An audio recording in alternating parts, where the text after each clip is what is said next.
এ কী কাণ্ড! এটাও কি সম্ভব? এ কী খবর আমি শুনলাম!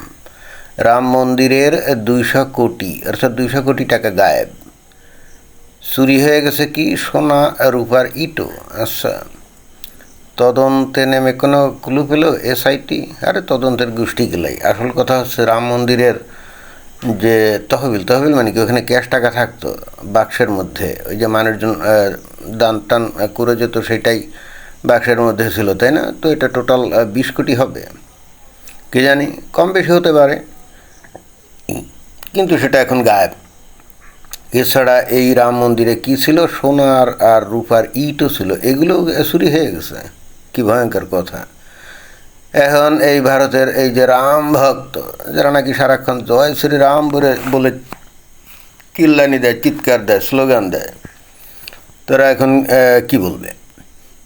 তারা তো শ্রীরামকে কী বলে ভগবান, মানে সৃষ্টিকর্তার মানব অবতার, রাইট? অর্থাৎ হিন্দুরা তো ওটাই মনে করে যে এই দিন দুনিয়ার সৃষ্টিকর্তা হলো কে আসলে, তাও তো আমি জানি না ওদের সৃষ্টিকর্তা কে। তো এই সৃষ্টিকর্তারই তো মানব রূপ হলো কি এই রাম, রাইট? হিন্দুরা তো সেটাই বিশ্বাস করে। তো এখন সেই রামের স্মৃতির উদ্দেশ্যে এই যে অযোধ্যাতে এই যে মন্দির তৈরি করেছিল, এটা নিয়ে তো কত কাণ্ড। এই সেই মন্দির যেখানে ওই যে আগে বাবরি মসজিদ ছিল, তাই না? সেটা ভেঙেই তো এটা করছে। এখানে শত শত না, হাজার হাজার কোটি টাকা খরচ করে এই যে বিশাল মন্দির এই যে তৈরি করছে, যেটা নিয়ে ভারতে তুল কালাম কাণ্ড। এটার উদ্বোধন করার জন্য খোদ স্বয়ং নরেন্দ্র মোদী তো আসছিলেন।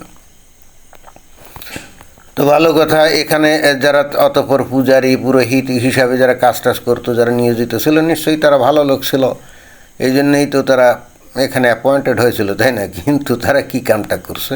অবশ্য তারাই করছে, অথবা তারা মানে অন্য যে বা যারাই করুক না কেন, এই পুরোহিত বা এখানে যারা দায়িত্বে ছিল, তাদের সহযোগিতা ছাড়া তো আর এত বিশাল পরিমাণ টাকা, 20 কোটি টাকা গায়েব করতে গেলে তো অনেকগুলো বস্তা লাগে, তাই না?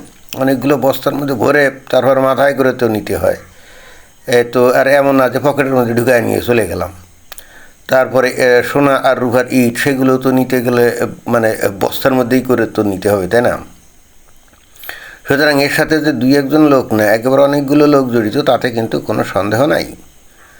তো এখন এই টাকা পয়সার লোকজন দিয়ে গেছিলো, এই যে এই 200 কোটি টাকা, তো এই টাকা কারা দিয়েছিল? পাবলিক দিয়ে গেছিলো, রাম ভক্ত, তাই না? রাম আর হনুমান ভক্ত লোকজনই কিন্তু এখানে টাকা টোকা দিয়ে গেছিলো, এবং তারা মানত করেছিল যে এই টাকা দিলাম আমার অমুক অসুখ সারাও, আমি অমুকের সাথে প্রেম করি, তার সাথে মিলন করিয়ে দাও, অথবা কারো হয়তো চাকরি ছিল না, সে হয়তো বলছে আমাকে চাকরি দাও। এইগুলোই তো, এইভাবেই তো বাংলাদেশে অনেক পীর ফকিরের মাজারে তো এভাবেই ঘটে। ওই যে পাগলা মাজার, পাগলা মসজিদ আছে বাংলাদেশে কোন জায়গায়, কিশোরগঞ্জ জেলায় নাকি কোথায়? তো সেখানেও তো এরকম কোটি কোটি টাকা, কোটি কোটি টাকা সেখানে মানুষ এরকম দিয়ে যায়, মনের বাসনা পেশ করে, এবং তারা বিশ্বাস করে যে মনের বাসনা তাদের পূরণ হয়, কি জানি। তো যাই হোক, এখন কথা হচ্ছে এই যে ইয়ে নিয়ে এত হইচই, যে রাম মন্দির নিয়ে এত হইচই, যে রামকে নিয়ে এত রাজনীতি, যে রাম হলো এই বর্তমানে বিজেপি যে ক্ষমতা আছে তাদের আরাধ্য দেবতা, তার আরাধ্য ঈশ্বর, রাইট?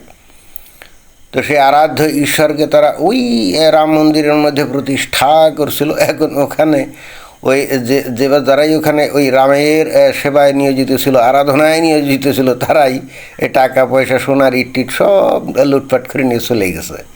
কি অদ্ভুত ব্যাপার না! রামের প্রতি এদের এদের যে কী ভয়ঙ্কর ভক্তি, এটা তো বোঝাই যায়।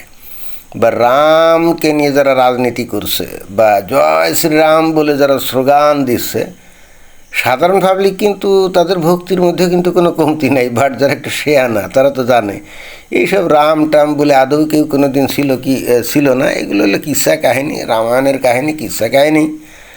এগুলো ওই ঠাকুরমার ঝুলির গল্পের মতোই। অতএব ওই রাম, রাবণ বা সীতা, এগুলো কেউ কোনো দিন কোনো কালেই ছিল না।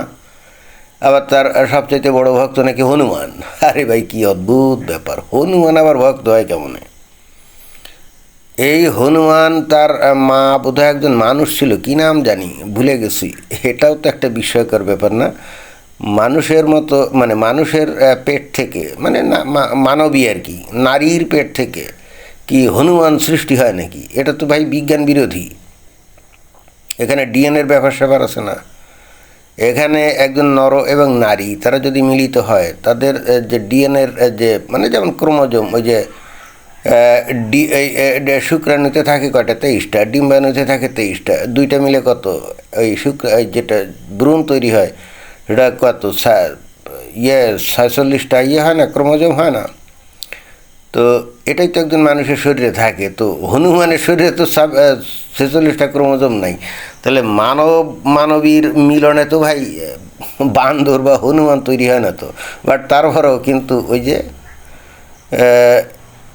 যেহেতু এগুলো হলো মানে রূপকথার কিসা কাহিনি, যেহেতু ওই হনুমান তৈরি হয়েছে। আবার সেই হনুমান যেন তো না হনুমান না, সে ভয়ঙ্কর রকমভাবে রামের ভক্ত, তাই না? এখন আমার প্রশ্ন হলো যে ভাই, এই যে বিশাল মন্দির করা হয়েছিল, হাজার হাজার কোটি টাকা খরচ করে রামকে প্রতিষ্ঠিত করা হয়েছিল, তো রামের চোখের সামনে মানে রামের বড় মূর্তি তো ওর মধ্যে প্রতিষ্ঠিত, তাই না? এবং তারই পাশেই তো ওই যে দান বাক্স বা ইটের ওই সোনার ইট বা রূপোর ইট তো ওখানেই ছিল।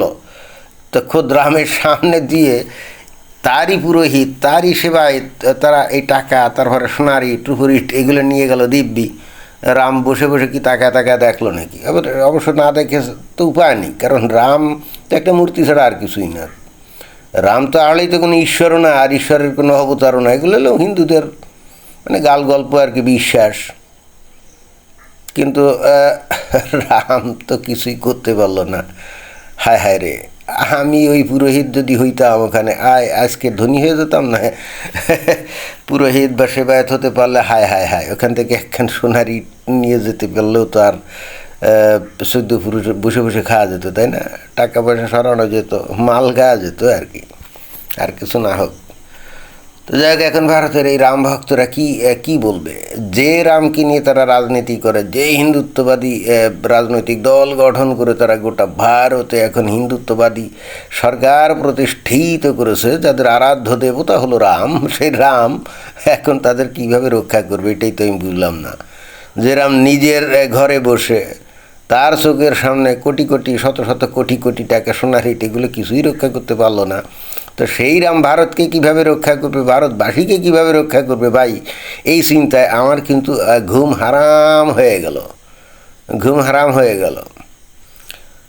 তো এটাই হলো আমার মানে জিজ্ঞাসা এবং প্রশ্ন। তো আমার একটা ভিডিওতে একজন দেখলাম যে বিষয়টা উল্লেখ করে বলছে যে এইরকম রাম মন্দিরে তো চুরি হয়ে গেছে বিশাল, তা আপনি তো সেটা নিয়ে ভিডিও করেন। আরে ভাই, আমার চোখে তো পড়া লাগবে, আবার চোখের সামনে না পড়লে আমি ভিডিওটা বানাবো কী করে? তো যাই হোক, আপনি ওইটা বলছিলেন বলে পরে আমি সার্চ দিলাম, দেখি আসলেই ঘটনা সঠিক কিনা। তো ঘটনা দেখি জেনুইন। তখন ভাই সবচেয়ে দুঃখ পেলাম আমি, কেন জানেন? কারণ আমি তো ওই মন্দিরে পুরোহিতের চাকরিতেও ছিলাম না, সেবাইতে চাকরিতেও ছিলাম না। এই কারণে আমার দুঃখ লাগলো। থাকলে আমিও তো ভাগ পাইতাম নাকি, বুঝেন নাই? ধন্যবাদ।